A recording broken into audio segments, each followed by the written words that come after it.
આજે આપણે ભૂતકાળનો ત્રીજો પ્રકાર પૂર્ણ ભૂતકાળ વિશે અભ્યાસ કરીશું.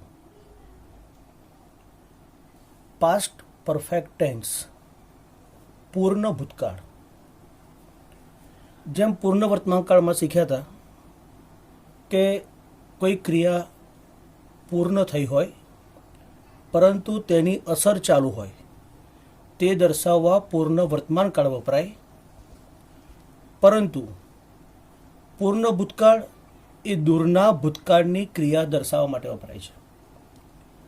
સાદા ભૂતકાળની વાત કરીએ તો એ નજીકનો ભૂતકાળ દર્શાવવા માટે વપરાતો હતો, પરંતુ પૂર્ણ ભૂતકાળ એ દૂરના ભૂતકાળની ક્રિયા દર્શાવવા માટે વપરાય છે.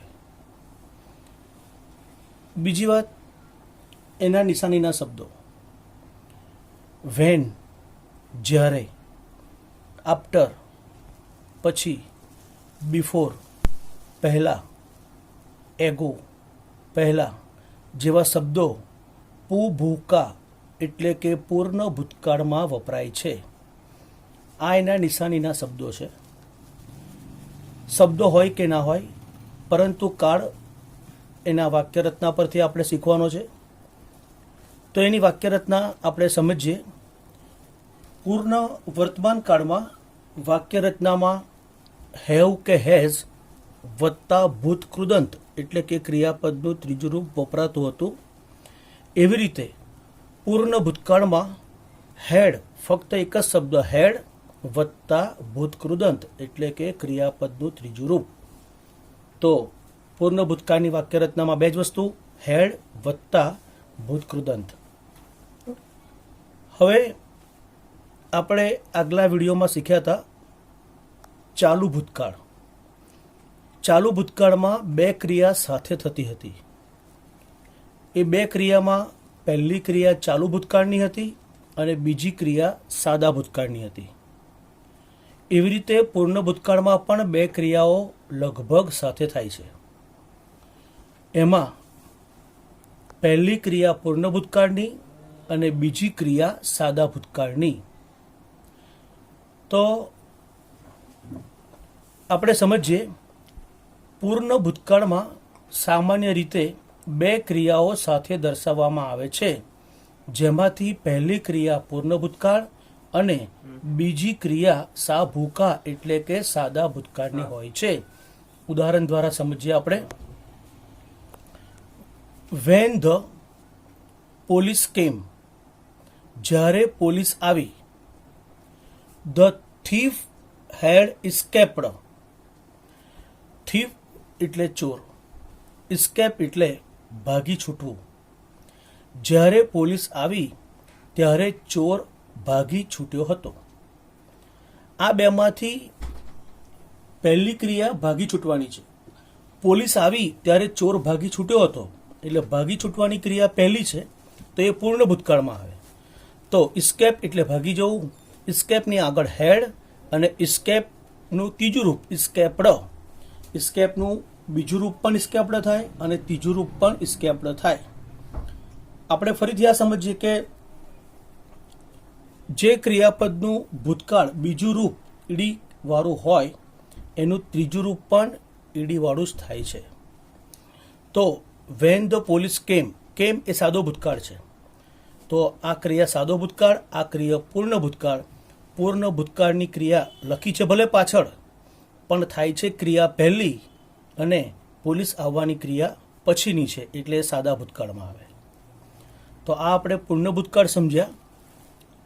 દૂરના ભૂતકાળની ક્રિયા દર્શાવવા માટે પૂર્ણ ભૂતકાળ વપરાય. વેન, આફ્ટર, બિફોર, એગો જેવા નિશાનીરૂપ શબ્દો છે. વાક્યરચનામાં હેડ વત્તા ભૂત કૃદંત. પૂર્ણ ભૂતકાળમાં પણ સામાન્ય રીતે બે ક્રિયાઓ સાથે થાય. પહેલી ક્રિયા પૂર્ણ ભૂતકાળ અને બીજી ક્રિયા સાદા ભૂતકાળની હોય. હવે એની ખાલી જગ્યાનો અભ્યાસ કરીશું. પહેલી, ગોવિંદ ખાલી જગ્યા the office before the principal કેમ. કૌંસમાં લખ્યું છે સ્વીપ એટલે સાફ કરવું, સાફ સફાઈ કરવી. તો ગોવિંદ ખાલી જગ્યા ધ ઓફિસ, ગોવિંદે ઓફિસ એટલે કે કાર્યાલય સાફ કર્યું. બિફોર ધ પ્રિન્સિપાલ કેમ, આચાર્યના આવતા પહેલા. તો આચાર્યના આવતા પહેલા ઓફિસ સાફ થઈ ગઈ છે. તો ઓફિસ સાફ થવાની ક્રિયા પહેલી છે, તો એ પૂર્ણ ભૂતકાળમાં આવે. તો સ્વીપ છે એની આગળ હેડ અને સ્વીપનું ત્રીજું રૂપ સ્વેપ્ટ, તો આ પૂર્ણ ભૂતકાળ. અને પ્રિન્સિપાલ આવ્યા કેમ, કમનું ભૂતકાળ કેમ એ સાદા ભૂતકાળમાં છે. બીજી ખાલી જગ્યા, ચિરાગ વેપ્ટ, ચિરાગ રડ્યો. વીપનું ભૂતકાળ છે વેપ્ટ, રડ્યો.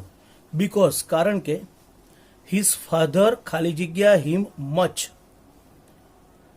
કૌંસમાં છે સ્કોલ્ડ, SCOLD, સ્કોલ્ડ એટલે ઠપકો આપવો. તો ચિરાગ રડ્યો એનું કારણ છે કે એના પિતાજીએ એને ઠપકો આપ્યો હતો, એને ખખડાવ્યો હતો. તો ઠપકો આપવાની ક્રિયા પહેલી છે, તો એ પૂર્ણ ભૂતકાળમાં આવે. તો મૂળ ક્રિયાપદ સ્કોલ્ડ છે એની આગળ હેડ અને સ્કોલ્ડનું ત્રીજું રૂપ સ્કોલ્ડેડ, આ પૂર્ણ ભૂતકાળમાં. અને રડવાની ક્રિયા પછી છે તો વીપનું ભૂતકાળ વેપ્ટ, સાદો ભૂતકાળ છે. ત્રીજી ખાલી જગ્યાનો અભ્યાસ કરીએ. The police arrested a strange man. Arrested એટલે ધરપકડ કરી, સ્ટ્રેન્જ મેન એટલે અજાણી વ્યક્તિ. તો પોલીસે અજાણી વ્યક્તિની ધરપકડ કરી. બીકોઝ કારણ કે હી ખાલી જગ્યા ઓર્નામેન્ટ્સ, ઓર્નામેન્ટ્સ એટલે આભૂષણો, ઘરેણા. કૌંસમાં લખ્યું છે સ્ટીલ, STEAL, સ્ટીલ એટલે ચોરી કરવી. તો પોલીસે અજાણ્યા માણસની ધરપકડ કરી કારણ કે તેને ઘરેણાની ચોરી કરી હતી. તો ચોરી પહેલા કરી પછી ધરપકડ થઈ, તો ચોરી કરવાની ક્રિયા એ પૂર્ણ ભૂતકાળમાં આવે. તો સ્ટીલ જે મૂળ ક્રિયાપદ છે એની આગળ હેડ અને સ્ટીલનું ત્રીજું રૂપ સ્ટોલન, સ્ટીલ, સ્ટોલ, સ્ટોલન. તો સ્ટોલન, હેડ સ્ટોલન આ પૂર્ણ ભૂતકાળ. એરેસ્ટેડ આ સાદો ભૂતકાળ છે, ધરપકડ કરવી. ચોથી ખાલી જગ્યા, the balloon man. Balloon man એટલે ફુગ્ગાવાળો. ખાલી જગ્યા all the balloons. Before I went there, કૌંસમાં લખ્યું છે SELL, સેલ, વેચવું. તો હું ત્યાં ગયો તે પહેલાં ફુગ્ગાવાળાએ બધા ફુગ્ગા વેચી નાખ્યા હતા. તો ફુગ્ગા વેચાઈ જવાની ક્રિયા પહેલી છે, તો હેડ અને સેલનું ત્રીજું રૂપ સોલ્ડ. તો હેડ સોલ્ડ એ પૂર્ણ ભૂતકાળ. અને મારી જવાની ક્રિયા આઈ વેન્ટ, ગોનું ભૂતકાળ વેન્ટ એ સાદો ભૂતકાળ, એ બીજી ક્રિયા છે. ખાલી જગ્યામાં આગળ કે પાછળ ગમે ત્યાં પૂર્ણ ભૂતકાળ પણ આવે, સાદો ભૂતકાળ પણ આવે, પાછળ પણ પૂર્ણ ભૂતકાળ લખ્યો હોય, જેમ કે આ બીજી ખાલી જગ્યામાં. પણ આ ક્રિયા પહેલી છે એટલે ખાલી જગ્યા પાછળ હોવા છતાં પણ એ પૂર્ણ ભૂતકાળ કહેવાય અને આગળ સાદો ભૂતકાળ કહેવાય. અહીંયા પૂર્ણ ભૂતકાળ આગળ છે, સાદો ભૂતકાળ પાછળ છે. પાંચમી ખાલી જગ્યા, ધ ગેસ્ટ, મહેમાનો. ખાલી જગ્યા બિફોર વી રીચડ હોમ, કૌંસમાં છે ARRIV, અરાઈવ એટલે આવી પહોંચવું. અમારા ઘરે પહોંચતા પહેલા મહેમાનો આવી ચૂક્યા હતા. તો મહેમાનો આવી જવાની ક્રિયા પહેલી થઈ, તો એ પૂર્ણ ભૂતકાળમાં આવે. તો એરાઈવની આગળ હેડ અને એરાઈવનું ત્રીજું રૂપ એરાઈવડ. તો ધ ગેસ્ટ હેડ એરાઈવડ પૂર્ણ ભૂતકાળ. Before we reached home, reached એ સાદો ભૂતકાળ. ઘરે પહોંચતા પહેલાં મહેમાનો આવી ચૂક્યા હતા. તો આ પૂર્ણ ભૂતકાળ ને સાદો ભૂતકાળ થયો. તો આ રીતે પૂર્ણ ભૂતકાળ અહીંયા પૂરો થાય છે.